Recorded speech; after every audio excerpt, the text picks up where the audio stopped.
This is the 22nd season of Bass Talk Live.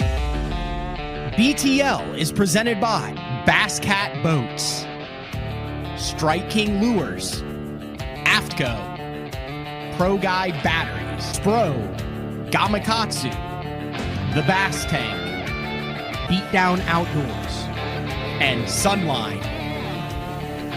BTL coming at you.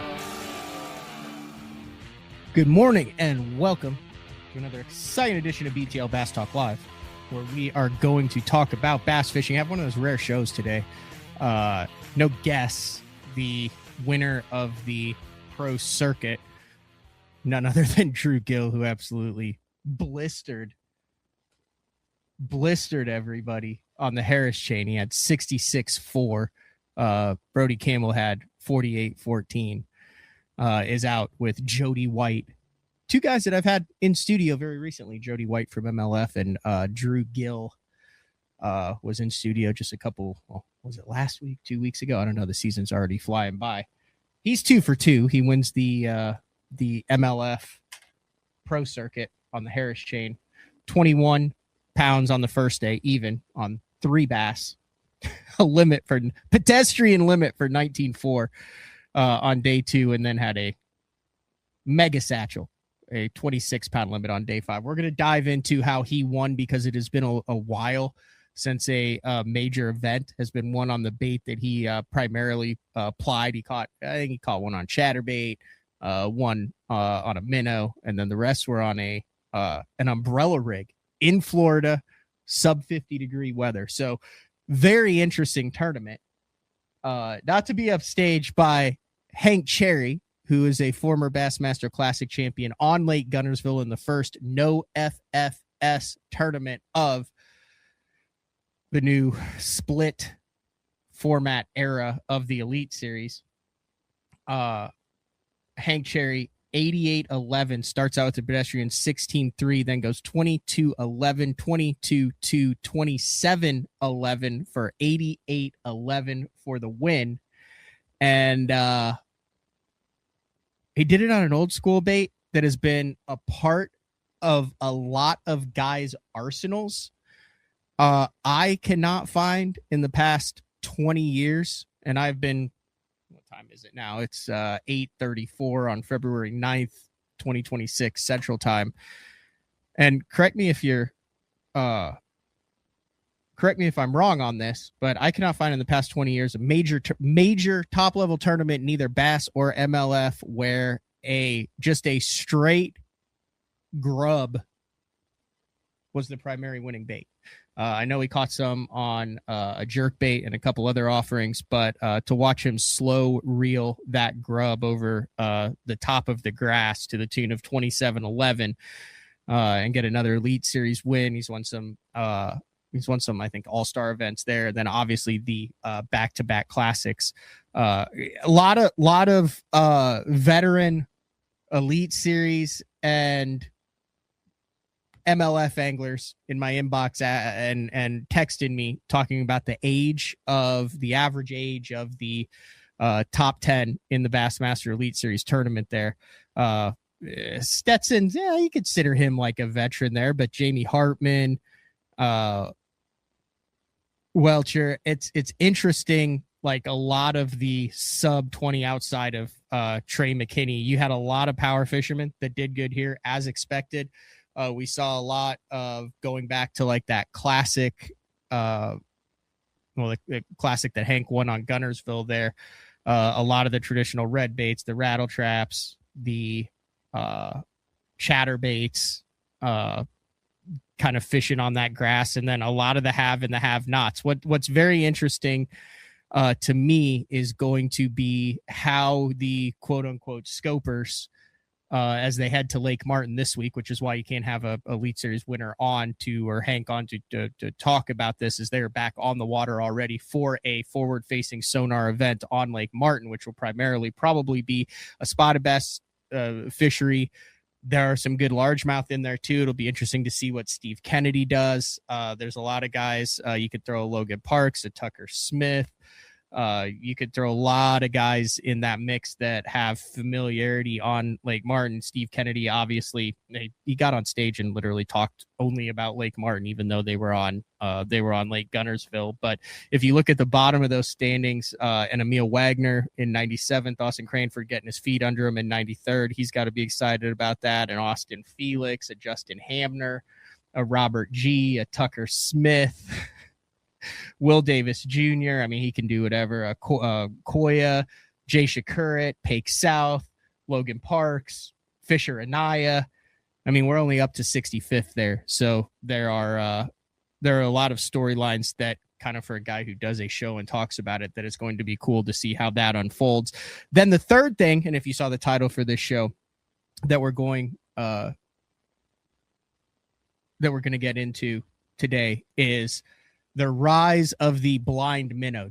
Jamie Hartman, you saw him shaking a minnow on a spinning rod, exact same minnow setup that all the FFS guys use, except he was doing it blind. And then Stetson Blaylock also got into the act too. So if you look at the top five of this tournament, you had Hank Cherry on the grub that won it, but then you had Stetson and Jamie in fourth. That I know Stetson for the first 3 days was winding a lot of stuff, but the blind minnow will be interesting to see how that plays. We've seen it a little bit on the BPT with Drew Gill, with Bank Shaw. We saw that on Guntersville just a couple weeks ago, where those guys were primarily, when they weren't in their scope period, they were getting the damage done in their scope period, and then they were sticking around and trying to pick more fish off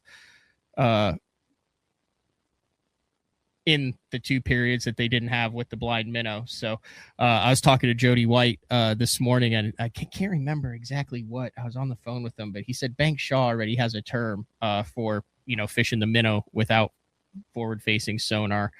That'll be interesting to see how that develops throughout the year too, because obviously on a fishery that would have been dominated by that technique, there were still 40% of the top 5 field that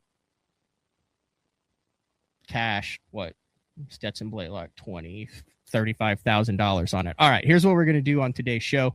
We have a lot of people on today. I want to get your feedback on what you guys thought of the first Elite Series, the TV production. There were a couple different elements to this year as far as how Bassmaster covered it, one of which was, I guess, the debut of the live cameras. I think you had Wesley Gore, and obviously Chris Zaldane was on that. Logan Parks was on it. There was one other. Oh, Kyle Patrick had it, and it was the first time that had been available through Bassmaster on YouTube. And I think I looked at the end of one of the days, and they had 40,000 views over the course of the day. Seemed to be holding pretty steady at 1,500 to 2,000 live viewers on that, just no audio, and they would just switch it between the 4. So if you guys have any opinions, any thoughts, go ahead, and the link for this show for StreamYard, I know some of you guys have done it in the past, is in the bio for this YouTube show. I would love to get your take on how you thought it went down on the Elite Series. I know the old school cranking and the grass and the offshore stuff, I thought that for coin flip, remember when they did the coin flip to say whether Guntersville would be forward facing or without forward facing, there was definitely an old school vibe to this tournament. And I think that Bassmaster did a great job of covering it. I enjoyed watching the live feed. I switched back and forth between the live and the anglers that were just on the live stream, the 4 anglers that were on the live stream on that. I would be interested, and I don't know any of the details on that. I know that was a pretty pretentious talking point between Bassmaster and the anglers on independent live streams. There's YouTube revenue to be made. There's sponsorship deals that you could do that. Last year, Bassmaster allowed those anglers to live stream on their own.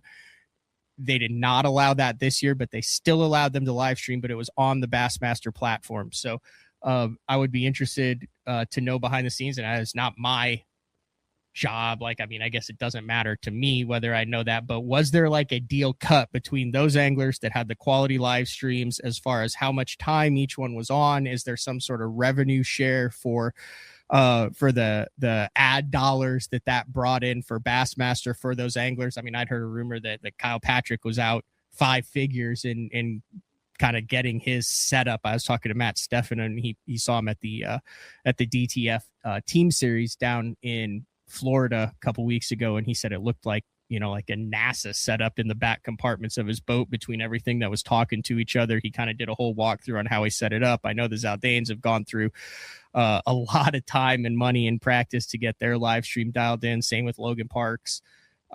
It would be interesting to see, hey, is Bassmaster going, okay, you guys were the 4, we split it up to make sure we had all 3 or all 4 of you guys on for the same amount of time.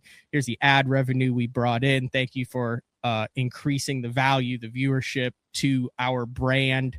We're going to split that ad revenue with you. Or is that something where it's like, hey, you can use the Bassmaster platform to promote yourself? But I also noticed that on their streams, Logan Parks and Chris both had last year sponsorship things scrolling across the bottom, baits, ads for specific products that they were using. Those would be independent deals. I noticed that those were gone on this. It was just a blank live stream on it. So yeah, would be very interesting. Peacock City, I already know you paid over $30,000 is what he's saying for that on that. But from a coverage aspect, I think it was good. There is something that I did notice that in the past has been talked about pretty heavily over the last 3 to 4 years on the Elite Series. And I didn't really hear anybody talk about it. And I saw it happen 3 or 4 times over the course of the live footage that I was able to catch this past weekend. As we continue to talk about the Elite Series, we're going to take a quick break. Remember, if you want to jump in on the show, give your feedback on what went down on either Lake Guntersville or the MLF Tackle Warehouse Pro Circuit. We saw the return of the Alabama rig in a big way. I mean, you had Hank Cherry tickling a chartreuse hand-poured 3-inch grub on a 3/16 ounce jig head on one hand, and then on the other hand, you had Drew Gill with an Alabama rig with some teasers on the top, netting 8 and 9 pounders in Florida. Really cool week for bass fishing. We're going to take our first break of the show. When we come back, I'll dive into some of the comments, and then I want to talk about something that I saw happen a couple times that has been a big sticking point in the past that was not mentioned by anybody that I know of. It's BTL on a Monday, the first full kind of Monday of the 2026 season. We'll be back right after this. The new Puma STS has been redesigned from the ground up. With the angler, design, function, and performance in mind, nothing on this new offering was compromised, and the only thing carried over from the previous version is the name. Based on the Soft Touch series hull that started with the flagship Jaguar, this new model is nimble and performs incredibly well at all speeds with either a 250 or 300 horsepower engine. Featuring a new 96-inch wide-body footprint, this hull measures out at 20 foot 7 inches in length. Industry-leading design coupled with tournament-winning performance. The Puma STS from Basscat. Feel the rush.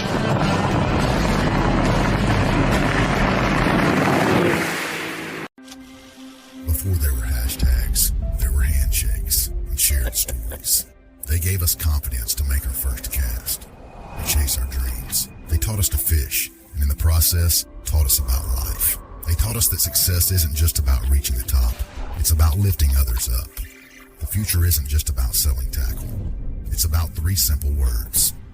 Let's go fishing. Here's to the original influencers. As a professional angler, there's only one thing that connects you to your paycheck. Probably the most crucial part to tournament bass fishing. I use Sunline because they have a line for every application. shooter, FX2, All Might, super light line, big stuff, big sticks. Sunline has you covered. Sharp as can be. Super strong, super durable. Really good penetration. Thinner and stronger. Catch fish after fish.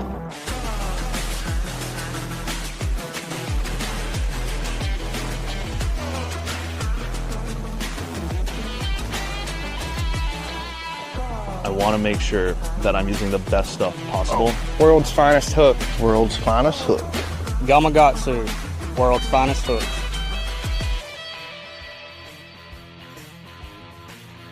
All right, welcome back, BTL on a Monday. No guests today. We're just breaking down the Bassmaster Elite Series tournament won by Hank Cherry on a chartreuse grub. I actually texted several Guntersville locals that I know asking about this setup, because sometimes, you know, a bait kind of comes out of nowhere. You don't hear about it on a lake or anything like that. Like, think about the classic, how the pink chatterbait, just like, I don't think and we found out later afterwards that pink chatterbait on Ray Roberts is a thing with the pink trailer, that type of thing. That's how they catch a lot of big bass early in the year. And then it went absolutely ballistic afterwards and you couldn't buy any.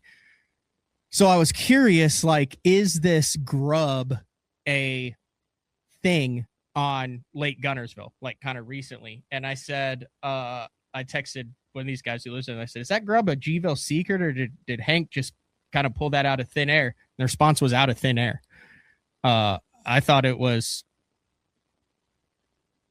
pretty badass to watch it. And also, this kind of ties in with this next point that I wanted to make, was if you watched how the fish had that thing choked when Hank was fishing it, they were 100% full commit, like back of the throat, top of the crushers, and catching them. And I noticed on a couple of the other fish, particularly on the live too, like Logan Parks had a big one.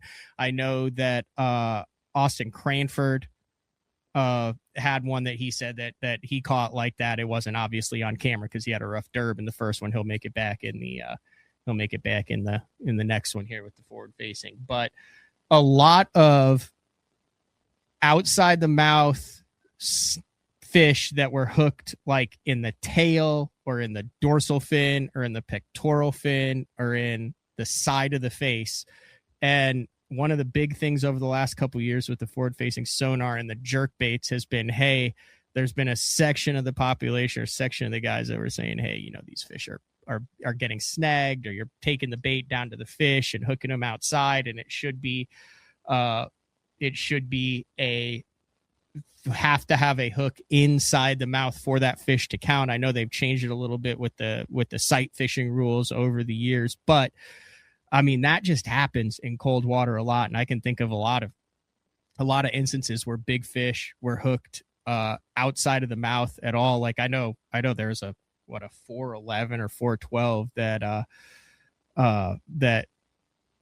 was caught on live. That was, I mean, the thing was hooked like in the back kind of dorsal fin thing of those fish just slapping on it. But yeah, the 1/8 ounce 3/16. I see Larry on here. It says that your device is not connected. So you have to disconnect on that link, and then you need to just add your just click add your video and audio for it. So what I did was I went through and really I used AI in a portion of this. And then I also went back through and looked up specific anglers who I knew were big with the grub. And I was unable, like I said, in the past 20 years to find anybody FLW wise. I went out even on the West Coast and looked into the West Coast, find anybody who was using just a straight grub on a jig head retrieve. I would say the closest that I could find, and it kind of makes sense if you think about it, with the 38 to 41 degree water that they were fishing with, is a lot of the guys who throw the swim jigs, throw which it kind of surprised me also that Bill Lowen didn't catch him when you were doing this. But if you think of a swim jig as literally just a jig head with, some strands of silicone rubber on the outside, Tom Mansour has won multiple on the Mississippi River, throwing an exceptionally light swim jig over the grass using a swim bait, primarily a swimming Cinco is his kind of jam up there, or that kind of grub style trailer. And really what Hank was throwing, if you kind of break it down, was an ultra finesse swim jig. So it will be interesting to see if that grub, which has been kind of a staple in the Ozark area, but more so this time of the year, the Swim That Kalen's 3, 4, 5 inch smoke grub, but a lot of the twin tail stuff. I know out west, Gary Klein, I still see Larry down there and it still says device is not connected. You have to make sure you connect your audio and your video. From what I saw, Jay here, where he said swimming it on a darter head, which I found interesting. That's also a little bit of a West Coast thing. If you go back to the slider grub, I think that kind of helps with a little bit more flow when you're reeling it slow, and then also being able to get through the grass. Yeah, a lot of people have used it on a trailer, but I have not ever seen anyone not use it not on a trailer. And that Jay Yellis, really big out west on that. Gary Klein, when they went out west, those guys on Shasta, on Orville, a little bit on Clear Lake. That grub has really. So here's my question too then, and I'm curious on this. Could you have done the same thing with a 3/16 and a Kitech? I know that Hank really likes to do things that are a little bit unique, and I'm curious if that grub, if he threw a Kitech on those fish at all, if he threw a swim bait on those fish at all, or if he just stuck with the grub. And then also the chartreuse color, very unique, a straight chartreuse style bait. So tail down, I believe. So the hook comes up, tail point comes down. A lot of trailers on it, on the grub. The grub has been big, especially back in the 90s as a spinnerbait trailer. There's been a lot of tournaments that have been won with that as a spinnerbait trailer. I know that like in 1997, if you want to just use the word like grub, there's a tournament won on the Ozarks on a hula grub. But most of the hula grub stuff, they're parachuting it off. That's a big Ozark thing. They're parachuting it off bluffs. They're fishing it on rock. As far as a grub over the grass, yes, basically fishing it like a speed worm. So that twister tail goes down and up here, smallmouth for years. Just tickling it. You cast it out and let it sink slowly, reeling it back in. All right.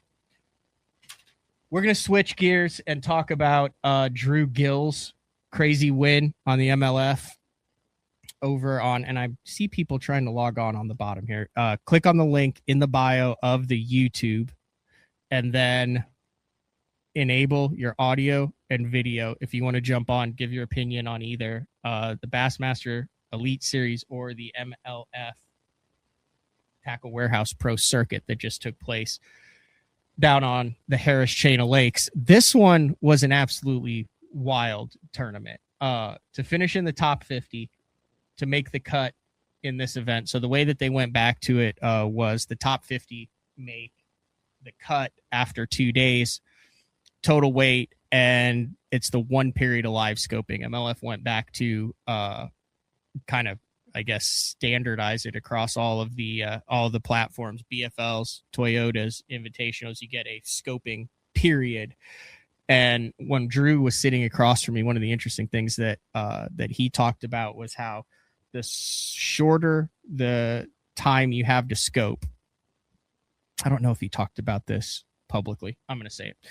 He likes the shorter scope time per day because what he says is it allows the guys who are really dialed in on live scope to make hay, and that a good live scoper over 8 hours or 6 or 7 hours of scoping can compete with an elite live scoper who can do most of his damage in a shorter time because he can cover more water, he can identify more fish, he can put it in front of them, he can read those fish and determine how to eat it. Whereas someone who's just good or adept at it, it takes them a long time to figure this out. So you're seeing that with Drew Gill and with the Jacob Wheelers and the Bank Shaws is the less time they have with it in the entire field, which you can only use it a third of the time. It's actually not a detriment to them. It is actually an advantage in a lot of scenarios because when they're dialed in, they can go do their damage and then add bonus fish around it, which he did. He caught a big one on a chatterbait too, but kicks off the day for day one, 3 fish for Drew Gill, and he's in second behind. Oh, that's the scope goat, Aaron Yavorsky. Yeah, that's a scope goat. He fished the Opas before. He's known as the scope goat. I need to get him on the show. He left the business card on all the windshields for like electronic stuff, and it said the scope goat on it, which was fantastic. Aaron Yavorsky. So he had 5 for 22. Gill had 21 pounds on 3 fish. And mind you, Harris Chain of Lakes, you're talking lizards falling out of the trees, frozen. Literally, there's some ice on the edges. Water temp got down into the 40s. A lot of fish were dying. I mean, this was not an easy tournament at all on the Harris chain. Top 50 fishes, 615 was the cut. Miles Smith after the first day. Second day, Gill comes in with 5 for 19. Top 50 cut still. Lucas Black, shout out. Congratulations, top 50 there. And talk about growing the sport. He puts bass fishing in front of a lot of eyeballs. 212 comes back with 11-12. He makes the cut. 14-8. You're talking 7 pounds, 4 ounces just to make the top 50 cut to get a check. Also good to see my boy Miles Berghoff, who made a switch over to back to MLF this year. He made the cut there. Couple key names on there. Bank Shaw and Drew Gill, who are competing to see who can have the most. He was in 41st. He only caught 1 fish on that second day for 5-6, but still made it. But it was really day 3 where things got absolutely nuclear. He had 3 fish, all over 8 pounds, caught on an umbrella rig, and absolutely blew the tournament away. He's 2 for 2 this year. He has won the first BPT of the season. He has won the first Pro Circuit event of the season, and he is now leading both Angler of the Years. I would be hard-pressed to see. Last year we were on Drew Gill watch, or 2 years ago we were on Drew Gill watch. It'll be interesting to see what he does the rest of the year, because if you look at that MLF Tackle Warehouse Pro Circuit schedule, they head to Santee Cooper in February, Wheeler Lake, Douglas Lake, Eufaula, Oklahoma, and then Champlain and Kissimmee. I would venture to say he's got 3 or 4 more top 10s in all those, specifically with the ability to use scope for 3 hours. Oh, I see Fishing with the Bobber down here. What's up, man? What's happening? Good morning. Good. Just trying to break down all this stuff that happened over this past weekend. I did not see, and I see that people have on their bingo card, I did not see the Elite Series being won on a 3-inch chartreuse grub and the Pro Circuit event in Florida being won on an Alabama rig, which I don't think a lot of people even knew. Was legal in Pro Series at all. Exactly. Right? I don't think a lot of people knew that you could even throw that thing in the Pro Series. Now, obviously, hook limitations. I think it was that 3-2 with the 2 teasers on it too. But okay, yes, that's a triple minnow rig. Matt Steffen had that in his box when I was in there in Wisconsin, and that thing actually is pretty nasty. It didn't work for me yesterday. I tried it. Ultimate failure. Yeah. I'm not very good at fishing, so it's not the. Okay, I know you're ate up with this stuff Bob, which tournament did you watch more of? What were you more impressed with? What were your thoughts on, you're in this thing, we all spend all this money, and here's a dude with a hand-poured grub on a jig head that blasts 90 pounds. Heck yeah. Bassmaster, I watched that. I have the Roku, so I watch Bassmaster on the Roku channel, and then when it goes to Fox, then you can switch over and watch it there. I also was excited to see that they had the live cameras with the 3 or 4 anglers that kind of had it for whatever reason on them. Fishing wasn't part of that. I don't know. I know he was live streaming his dual fishing already, but my letdown with that part of it, I could not comment on the YouTube live screen of that stuff. Really? Yeah, for whatever reason, when I subscribed to Bassmaster 6-7 years ago, whenever I found out fishing was on YouTube,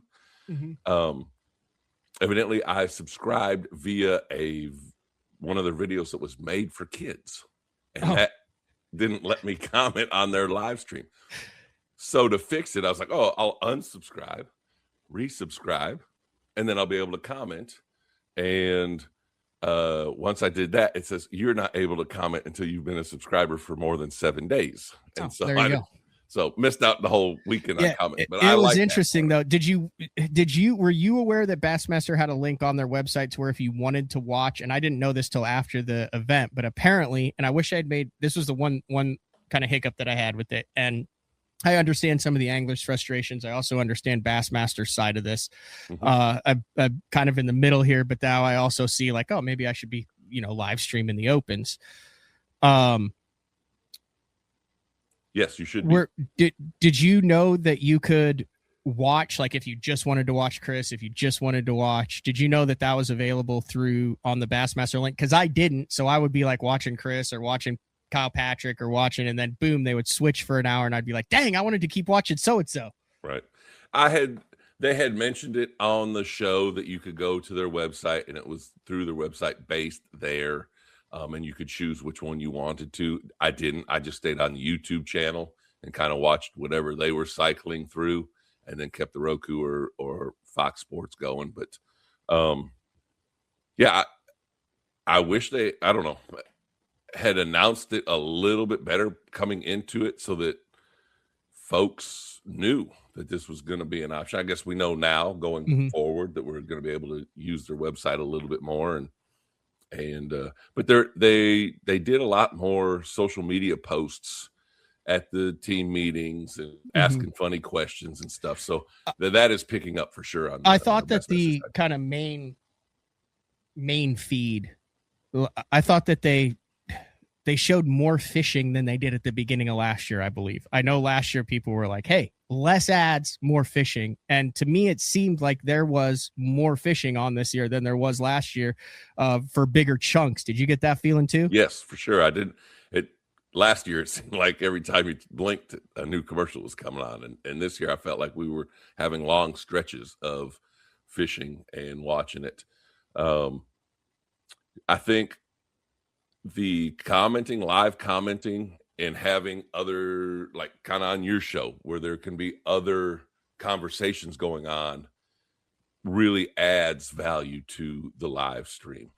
And so when you can ask a question, because I have lots of questions, I'm trying to learn how to do fishing, and I like to ask questions. And when you get answers from other people, you can kind of start, when the angler's not talking or nothing's really happening, stuff is still happening in the live chat. So I think that's a very vital portion of that.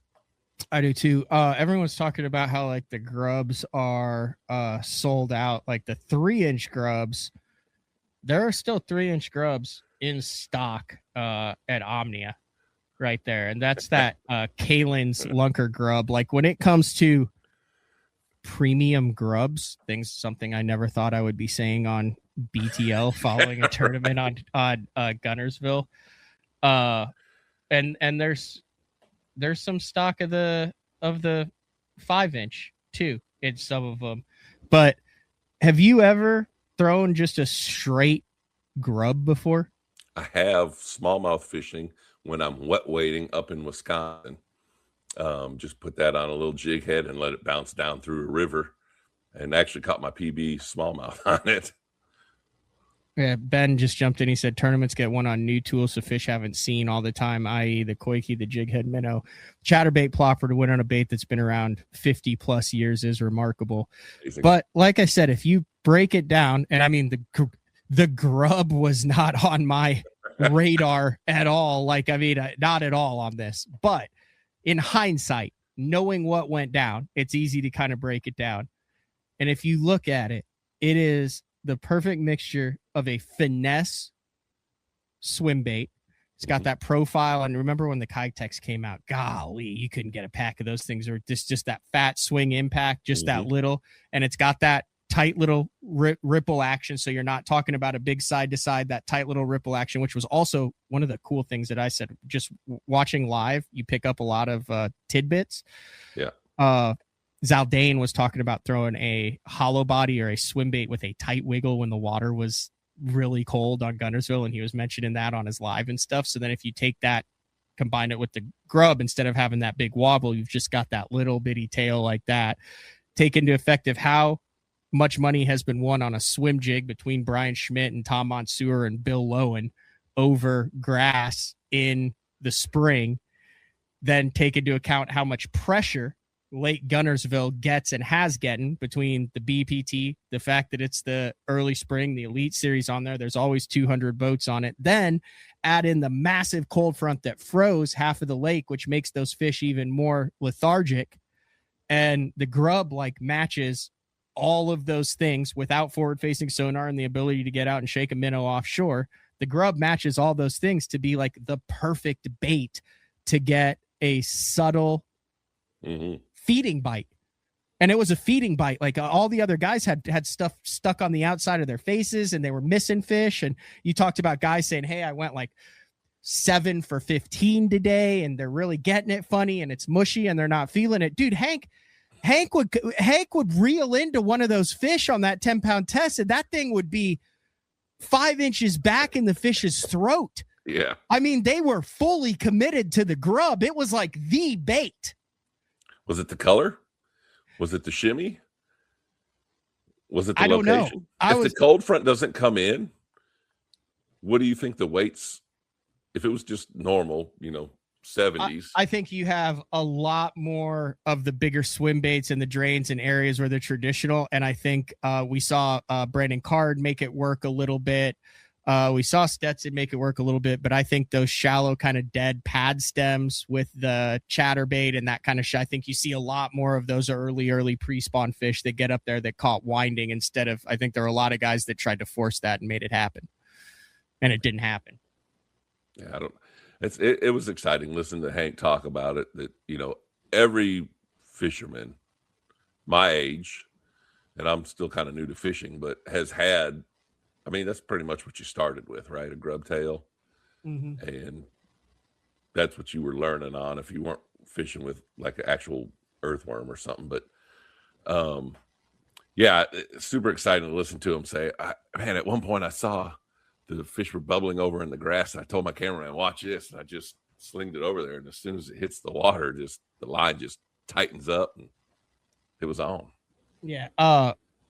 I do know Strike King makes a Ned with that little cut tail, the cut tail Ned. And there's a lot of guys that swim that. I mean, at what point, or is it a grub? Is it a Ned? Is it a swim jig? What are you doing? But this was just a pure grub. Here's a great comment here. Multiple members of the Linder family are losing their minds right now here and talk about how the twirl tail grub came out of nowhere. I would say at the top level, like on Guntersville, like a chartreuse grub was not a known thing. And it will be interesting to see if that becomes like a bait of the year. Like it's February now, ICAST launches in March, April, May, June, July. They have 5 months to get it doing. Are we going to see an influx of mega grubs? Probably not if everywhere's sold out. Well, I meant like, are we going to see like more companies like coming. Are we start going to see making them like a Kitech grub? Are we going to see Ooh. a bunch of different companies that now are going to say, hey, we're going to grub it up? Yamamoto Like, makes a good grub. Is the grub the new minnow? Did it happen just that quick? Is this an example of a bait? So we said this is what the is, and it's ironic that it's not a hard bait in a tournament that we thought would be dominated by a hard bait.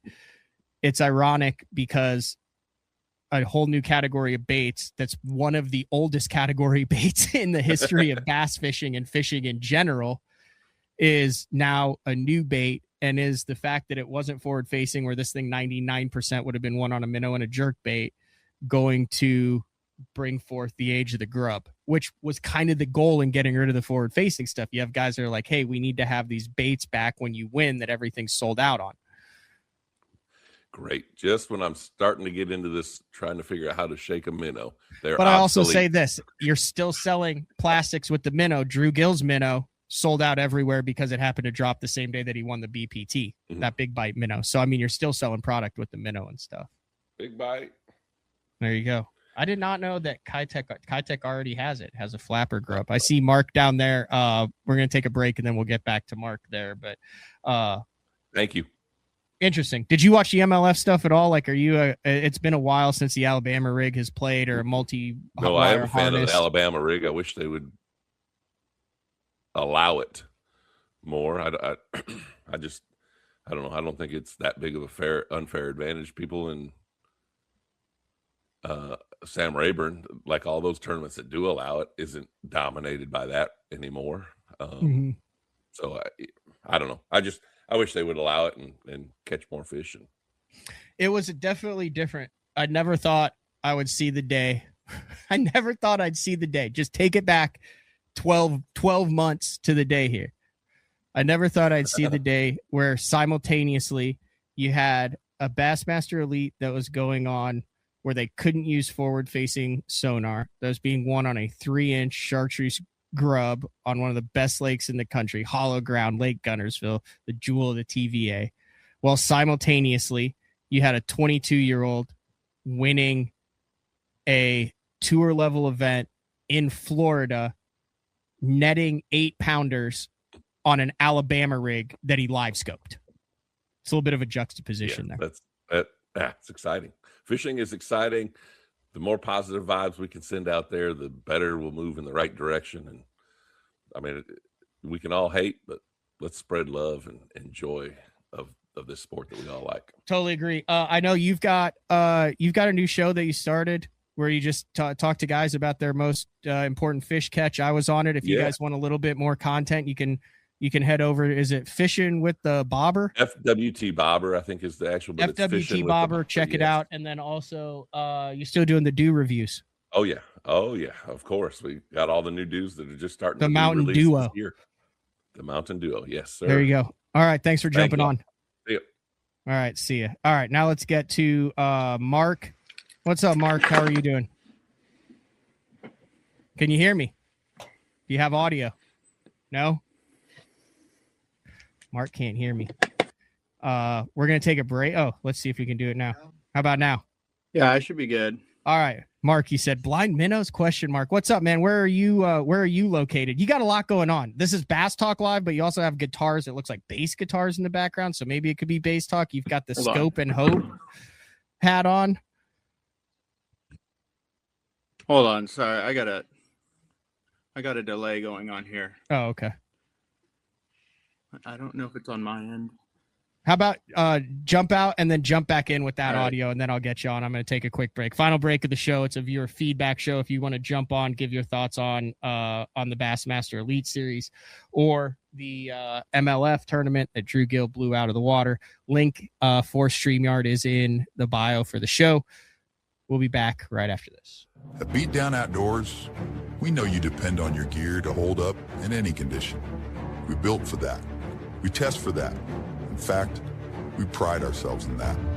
Because we know when the time comes to test your gear, you aren't going to take it easy, so we won't.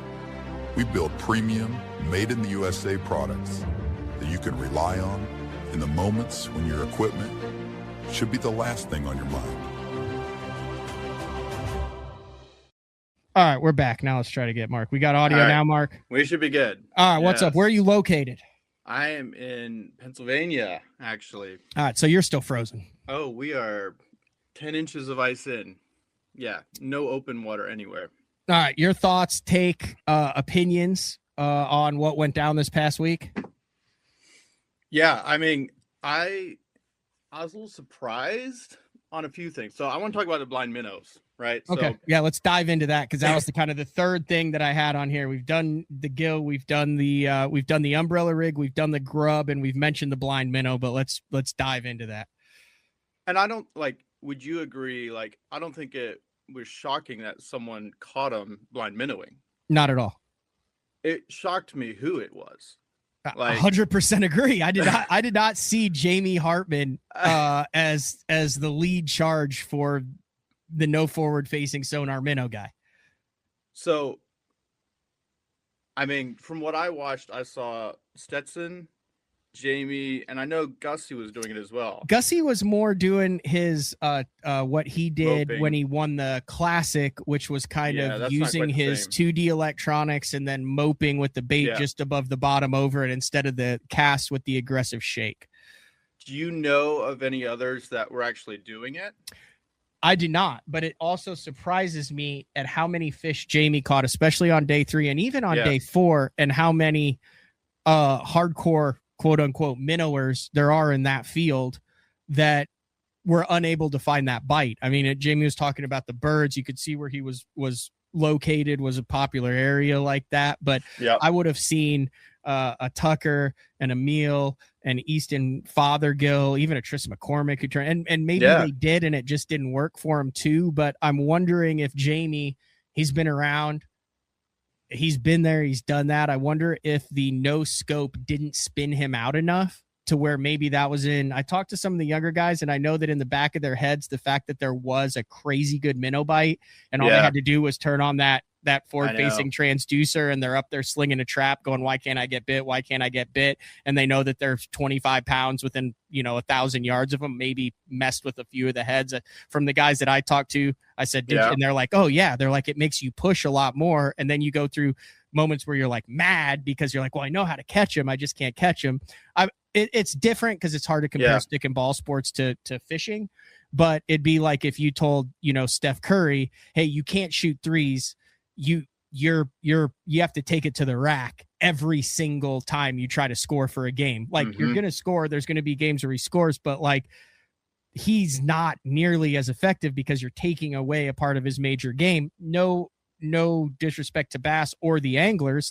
They qualified with what they had. Bass had what they had. The rule change just takes away what's been a biggest part of the game for 20 to 30% of the field that have qualified over the last 3 years.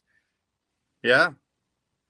No, it was kind of shocking. I fully expected at least one guy in the top 10 to be doing it. But just some young guy that figured it out somewhere, from what I saw, I just thought it was fairly likely that it would happen. But yeah, I mean, good on Jamie figuring that out. That's cool. And maybe someone was saying that, with that experience on Oneida that he has, he might have previous experience doing that, without scope, before that was a thing. Because I did the same thing. When they were first kind of coming out with the whole Livescope, before I had Livescope, I did some blind minnowing, and it works. I mean, I never blind minnowed after I got scope. So you just, why would you? But so now I'm like, man, maybe if those guys were doing it more back in the day, they're more comfortable with it than the young guys that haven't really blind minnowed that much because they haven't needed to. I don't know. So here's what I draw everyone's attention to, and this is very interesting. So this was big down at Falcon Lake, Amistad, that back in the day. And I remember in 2008 or 9, I went down to Falcon Lake with Grant Goldbeck to write an article for Bass West USA. It was called Freaks of the Deep. He was using, I have it up here somewhere. He was using those big 16-inch custom hand poured Upton worms. But the primary pattern that we caught them on and that everybody was catching them on. If you went into like the tackle stores down there, then it was mag fluke. There were a couple Texas companies too. I can't remember. Kirk Dove was sponsored by one of the plastic companies. It had like a lizard in it, El Grande bass or something maybe like that. But it was like 6 to 8 inch mag flukes, and you would fish them on the offshore rock piles, either unpegged, and then you'd shake them across the bottom like that, unpegged on like a ½ ounce weight, or you would peg them and you would pitch them into the bushes and shake it through the bushes. Now that wasn't minnowing. We were Texas rigging a fluke, which from someone from Oklahoma and Illinois was a foreign concept. But if you look at it now, what we were doing was we were mag blind minnowing. That's, I mean, I'm not saying I just was part of it. Like, it was big thing. It was like what you do when you go down there. Everybody did it. The guys who were throwing the Carolina rigs were all throwing flukes on their Carolina rigs, big mag flukes and things like that. And I know that was part also on the TVA. That was a big thing too. But if you look back on it, I mean, that's blind minnowing 15, 20 years ago. Right. Yeah. Well, yeah. And I think we didn't know how it could apply, because I mean, before scope, like, you just didn't know, like, until like at Guntersville. Like, I just think, like, you know, some of those tournaments that were won previously in cold months, when that minnow bite would have been great, like, before scope, you just didn't know. Like, I think this tournament, it's completely unique. Like, I feel like scope made that bite possible. Like what you saw Jamie do, like, I don't think that happens without scope, in a weird way. Like 100%, because I don't think they're out there because you know, those are the fish that we weren't able. That was the time of the year where it was tough to get bit. Massive post cold front after the fish had been shallow. Now they're lethargic. Where are they? Mud on the bottom? Are they on cover? Are they buried in the grass? You don't know. Now they're roaming. And now we found out they were roaming. Yeah. And could catch them. So one of the other things, Mark, that we haven't talked about is let's go back to one of the most dominant and kind of mysterious patterns that an angler kind of made his career on, won a major on it, won an elite series on it, very well known. That would be Peter T on the PD rig. PD rig was a split shot weightless fluke. Split shot gets it down there. He's not fishing it on the bottom. He's not twitching it on the top. He is basically strolling, minnow fishing with that PD rig. The PD rig was potentially one of the first jig head minnows that was out there. And I mean, Peter T won over $500,000 on tour on it and was synonymous with that finesse fluke on a spinning rod, lightweight, split shot a foot above it, and just hovering it through whatever water column he realized the fish were at. Yeah. Huh. Yeah, I didn't know about that. Yeah. Yeah. That's cool.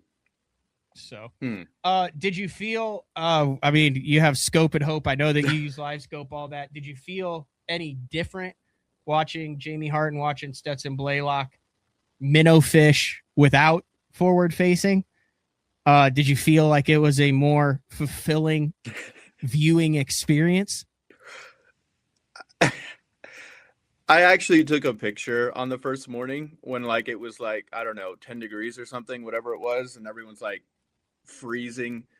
And it was like, it was a 4-box and all 4 of them were fishing some grass line, right? Casting and winding. And I'm like, this looks about the same to me, you know, like now the minnowing was cool. Like, it was cool. Like, there was definitely some cool things about it, but like, I think one of the things that I came away with was like, there's been a little bit of a narrative of like, oh, fishing isn't fun to watch anymore because of Livescope. And after this tournament, I'm like, it kind of looks pretty much the same to me.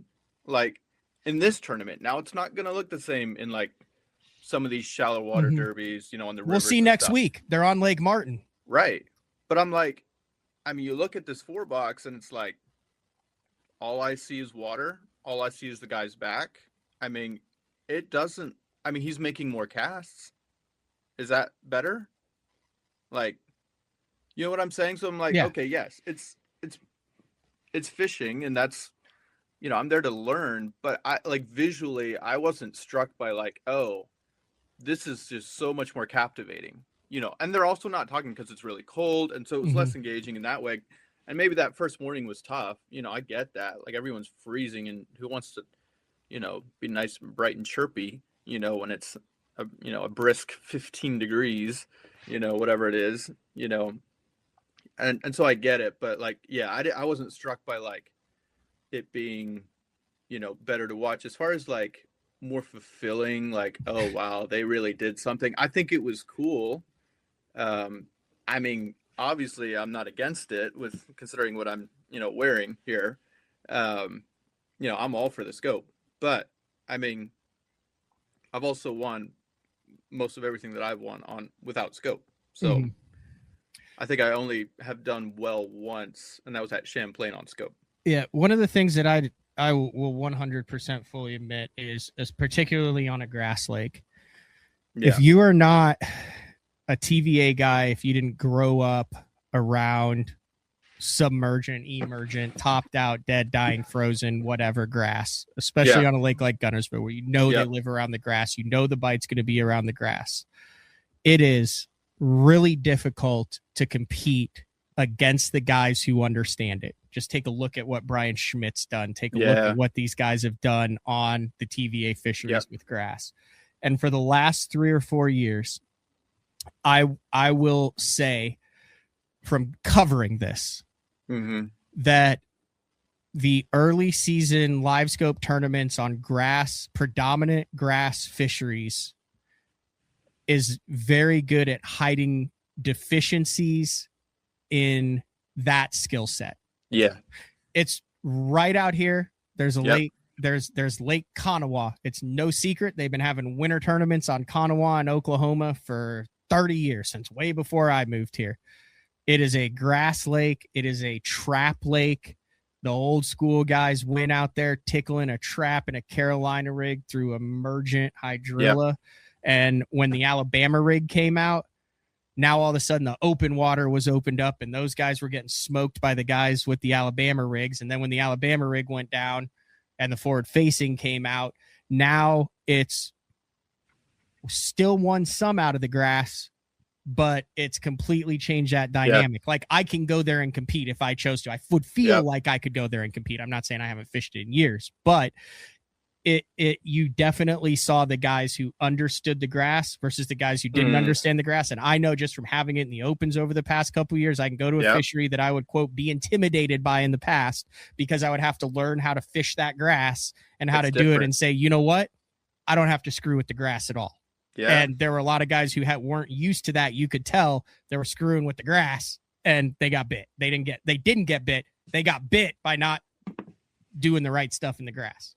Well, and I'm an hour away from the Chesapeake Bay, which is, the way things are won there is pretty much almost always on a big giant grass flat. It's this massive grass flat where, I mean, Brian Schmidt and all these guys, cut their teeth on the Potomac as well. I'm close.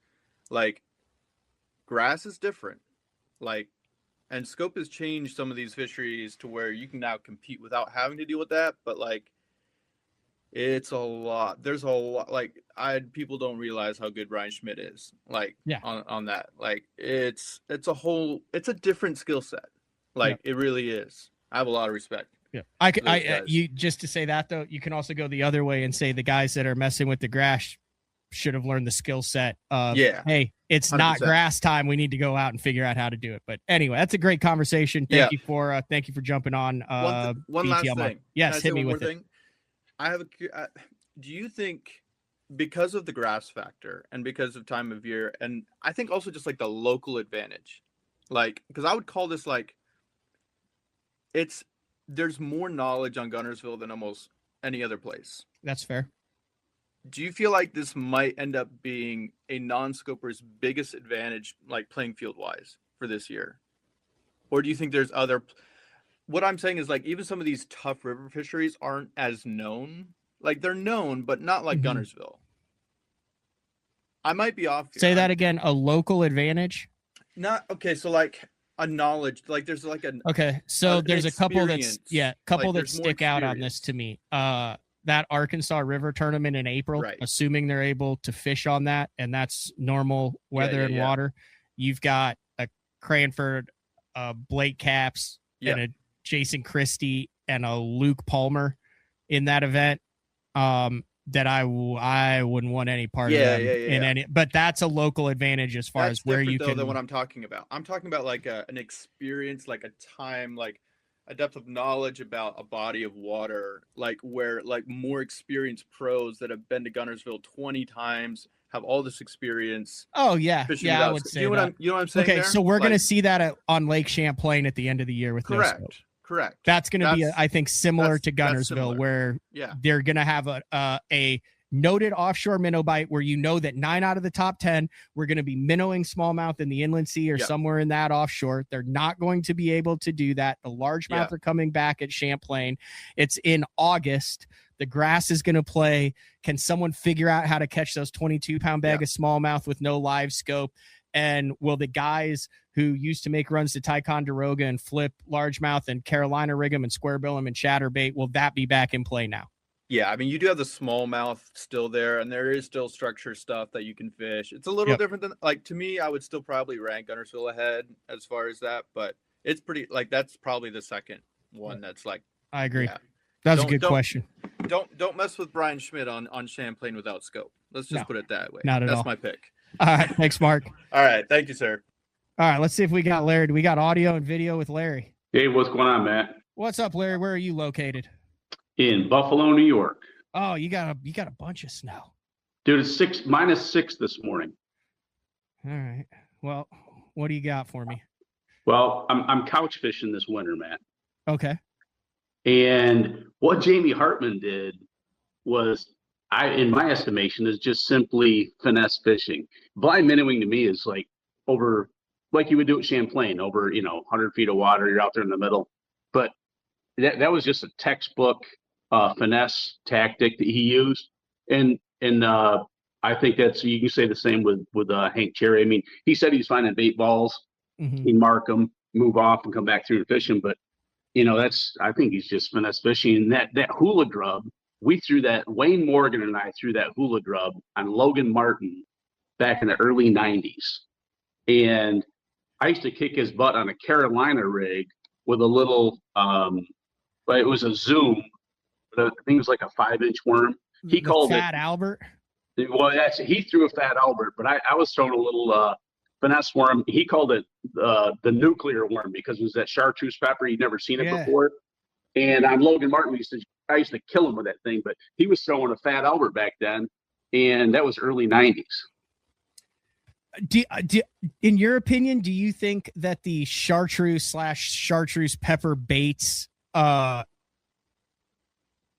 underutilized? I say that because Mark Jeffries, when I came here and stuff, the man owns more chartreuse pumpkin or chartreuse fleck little Zoom French fries than I could ever care about. And I can't tell you how many packs of chartreuse baits he has, and that's 90s, early 2000s. But I can't tell you also the last time, outside of like a little baby Z2 or something for a smallmouth on a bed, that a straight chartreuse soft plastic, and you twitch them for smallmouth, to come off at ledges and stuff, but a straight chartreuse plastic won a largemouth tournament. Well, I think you're right, but I think you're going to see a lot of guys, especially guys my age, right? I'm going to be 62, just going to go, old throwback lures. I still got a bunch of that stuff. And my first trip to the Thousand Islands this year, which I fish, probably too many times a summer, I would say probably 17 to 30 times a summer. And never fish that too much. Yeah, I'm going to be throwing all kinds of those old throwback colors again for sure, because I haven't done that in a long time up there. That is a good point, though. One of the things, I've walked through kind of all the things that made that grub in hindsight. Not that I was like, oh yeah, this is going to be good for the grub, but in hindsight, after what he did and you watch how they eat it, you can break it down and it makes sense, right? Yeah, 100%. The same thing with the Jamie Hartman deal. That's the same fish that you would be throwing a swim bait on, that maybe you'd be ripping a blade bait or a slab spoon through, casting and hopping it, the traditional cold water techniques. And the minnow, it has the drawing power of a swim bait, the subtleness of a jerk bait, the finesse aspect of a swim bait. It really does kind of match it all. And it's just the fact that you don't know when you're doing this if there's a fish behind it or not. But if you're in that area, it makes 100% sense as to why that would be an effective bait. I think we're in for an exciting year with a split schedule, one, on and off again. Who knows what we're going to see? It's exciting. I thought it was going to be pretty cool, but man, we might be in for quite the season this year. It is. So in your opinion, does a split schedule prolong the forward-facing sonar debate that I wish had been put to bed 3 years ago, one way or the other? There's a lot. I get a lot of hate mail saying, "Oh, you're a pro scoper," and then I get all that. But like one way or the other, I guess it's good for the show because you can always talk about it, gets people fired up. Yeah. Do you think a split schedule prolongs the debate, or do you think it helps both sides, I guess, is the word acquiesce, or is it kind of reach a happy medium to where no one's thrilled, but no one is pissed off? I think it's going to be interesting. I think it's going to prolong the debate. I think it's going to add eyes. You're going to have old dudes like me rooting for some of the old dudes on tour.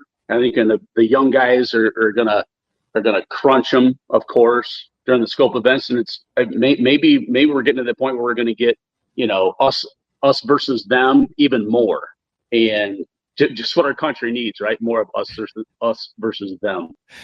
But if Bassmaster is trying to generate interest, create storylines, and give all, because this is a for-profit business, Larry, you're trying to sell baits. You want the sponsors to be happy. You want an angler to be able to say, "Hey, it was this bait." It was the first time that I had heard guys on stage be like, "Hey, I think I figured something out in the last couple hours of the day. I made a bait change, or I made a color change, and I think I've got something special in my back pocket."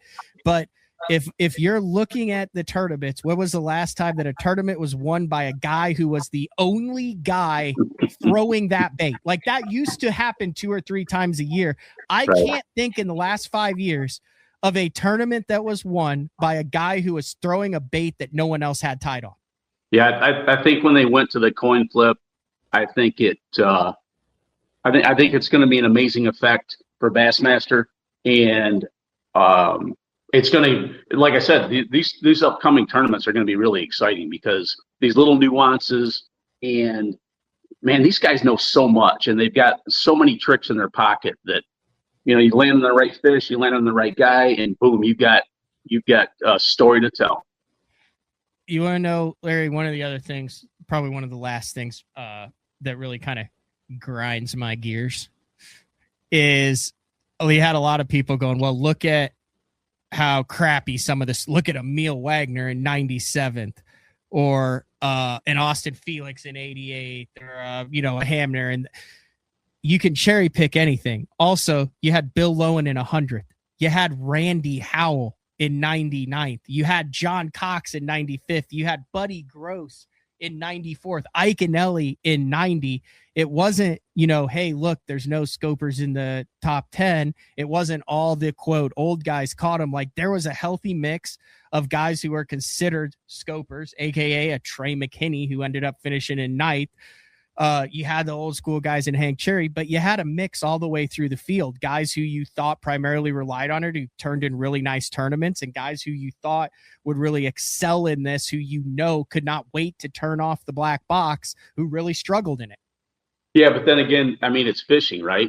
So you're always going to have, out of 100 of those, 50 of them aren't going to cut a check. So I think that just varies from lake to lake. I think the weather played a huge part. I mean, I think that the cold probably just spun Bill Lowen and Randy Howell right out. It sure seemed like it. But it's pro fishing, and they're not all going to hit at the same time. Not everybody's going to cut a check, and we'll have to see what happens next week. I mean, at the next lake, I think that scope is going to play big. But hey, some of these older guys, they've been working on their scope too. So we'll just have to see. All right, thanks for jumping on. I greatly appreciate it. Larry. Love BTL, Matt. Thank you, man. All right, thanks. There you go. Chad doesn't have video, but Chad, can you hear audio at all? How about that? Is that better? Oh, what's up, Chad? Hey, buddy. Hey, man. Hula grub. Talk about Hank Cherry. That is a staple on Wiley. If you find anybody around Wiley and Norman, And that's where his neck of the woods is. Yes, it comes from. They used to put it on an A-rig. Okay.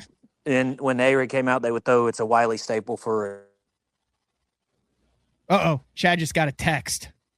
That's what happened with that, and he's been waiting for a long time. So we'll give him a second to try to make a comeback, because I appreciate that he's been waiting on that. Actually, this would be a good time. We have one more quick break. Try to kind of split the breaks up a little bit closer, and when we come back, more viewer feedback.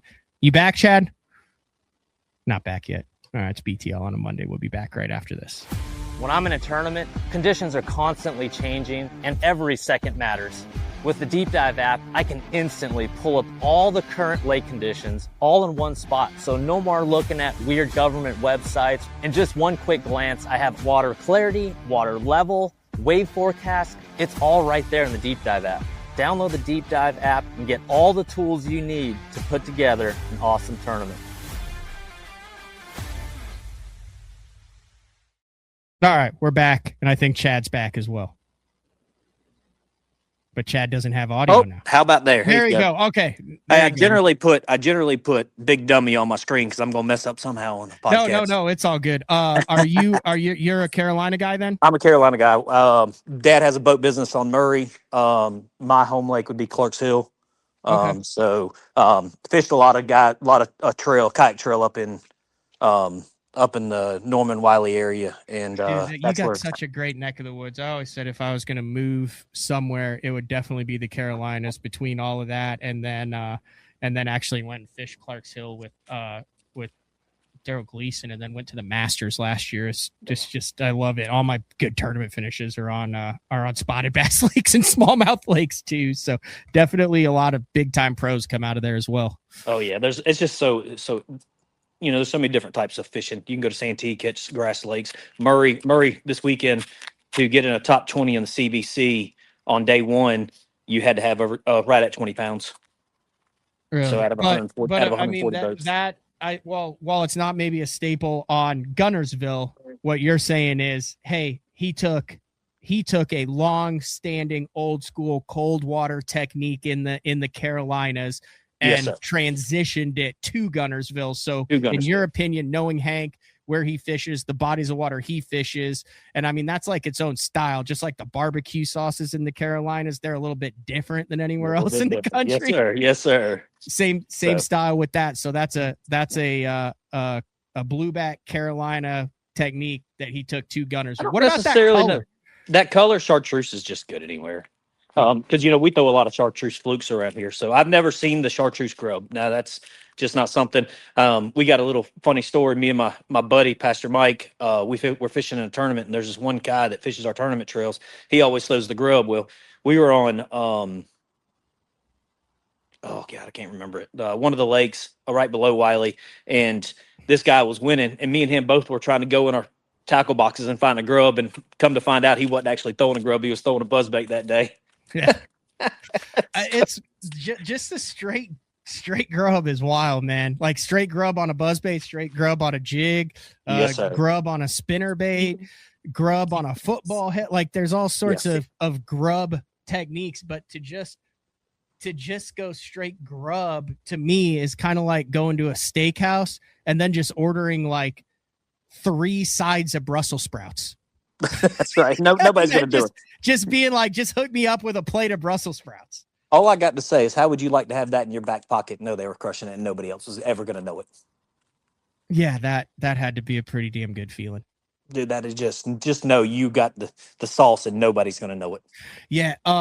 One of the other things that I find unique is I believe, and I find this funny, like you want to talk about gamesmanship. I think Jamie Hartman, in one of his interviews prior to takeoff, talked about how nice it was to know that he wasn't going to get beat by a teenager shaking a minnow, and then proceeded to go You out smoke and everybody. beat everyone's butts shaking a minnow. Like Shaking a minnow. that is like I haven't personally heard it. Someone sent me a message about it and was like, how savage was that? If that is the truth, that is legitimately one of the greatest all-time diversion interviews of all time. Well, you know, while he was up on stage on day 3 when he was leading the tournament, he wanted to say something, then he kept his mouth shut, which was the smartest thing ever. But he really played. He played it well. He played it well. So, all right, buddy, I'll let you get after it. I just wanted to let you know Chad, that is. thanks for jumping on and yes, waiting. sir. I appreciate it. Good call. All right, man. Yes, sir. I'm in. There you go. All right. This is a good show. So here's what we're gonna do tomorrow. Tomorrow, if you have to go to work and you oftentimes don't get the BTL live, it's going to be an hour earlier. It is going to actually be an hour and a half earlier. Lincoln, Brussels sprouts. Brussels sprouts are awesome. I make a great Brussels sprout. There is like a blueberry jam sauce at Buc-ee's. I'll have to remember the name of that. I'll do it when we do a catch and cook next. That you toss those Brussels sprouts in, and it pretty much, like, if you don't cook, it's the equivalent of the jig head minnow. Make you look pretty damn good. The Brussels sprouts on that. Tomorrow's show is an hour earlier, 7 a.m. Central Time. That's because we're interviewing Josh Douglas. Come out with a new TV show, not fishing any major tour there. If you remember, worked for 8-9 years, fished the FLW tour for 8-9 years to make the Elite Series, fished it for a couple years. Thriving guide business on Mille Lacs. One of the things that I know I am woefully inept at is updating and having the latest and greatest maps. We have had Scott Palmer in here who talked about how now you can have your Navionics and your Lake Masters and your sea maps and all that. And you have relief shading and you have updates and you have community edits and you have 3D stuff. I need to get better at that going into this year. And with it being February, the beginning of the year, I called Josh and I said, hey man, I know you used to run the Navionics wrap. I know you're a Lake Master guy now. I had Scott and he can do it. I said, can you come and just answer a bunch of dumb questions from me about mapping so I can make sure that my mapping game is dialed in? And he said, yeah, absolutely. But he's in Florida, so he has Florida things to do. So he's going to be on at 7 a.m. tomorrow, Central Time, 8 a.m. Eastern Time, live. If you have questions about mapping, he's going to run through all of them, where one works better, where it doesn't, whether you need color shading, relief shading, offset for water depth, like just what you need based on your electronics to maximize where you are on the lake. We're going to get into this discussion tomorrow, but I think one of there's a common misconception that a lot of guys are just dropping their trolling motor in the middle when it's really cold out and the fish are floating, and they're just looking for random fish that are not relating to anything. And the more you think about that, think it would be impossible to do that, because then basically everybody would tie if you had 100 guys that were doing it and it was all random and they all were high level guys that were doing it. But what you can start to see by having a Drew Gill sit across from me, by watching Bank Shaw on here, by looking at what the Nut Brothers are doing, by talking, it was they are catching fish that may not be directly relating to structural elements. That's a Frank Scalish term, but are loosely relating to those. And the guys who have understood the nuances of their detailed mapping are putting themselves in higher percentage spots more often than the average guys who are just going out and hoping that they come across a big one. Also, yes, the Bass Draft, Andrew Upshaw on Andrew Upshaw's channel, Andrew, Ish, Todd Castledine, myself, and a guest host, Picker. We have revamped the fantasy fishing thing where we do it's basically just like an NFL draft. You get a point for whatever, and then you have to pick the guy who you think is going to finish 51st, and it is a year-long deal over on Andrew's channel. So we're going to do MLF, we're going to do Bassmaster, we're going to do NPFL, maybe do some team series. some one bass stuff, all of that. But thank everybody for being a part of today's show. Josh Douglas tomorrow. And then as we wrap up the week, we're going to be at Sam Rayburn with Matt Steffen next week. Live shows every evening from Sam Rayburn. This has been another edition of BTL Bass Talk Live, 7 a.m. on February 10th. We'll see everybody then. See ya.